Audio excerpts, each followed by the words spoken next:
Hoe is krulbollen ontstaan?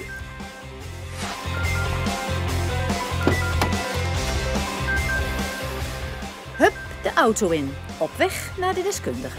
Ik ben Theo Verstraeten, ik ben 62 jaar en ik bol nu bijna 5 jaar terug. Ik heb in mijn jonge jaren van mijn 6e tot mijn 16e gebold. Het spel is ontstaan in West-Europa, plus minus 1300.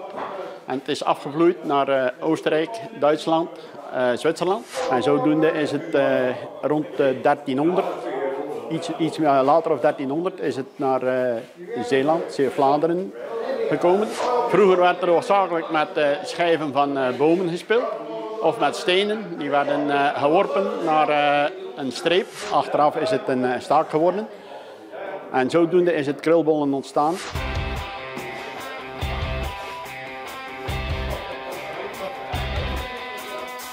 Goed om te weten, maar waarom hoort het bij het Zeeuws DNA? Omdat het een gezellige sport is, voor jong en oud.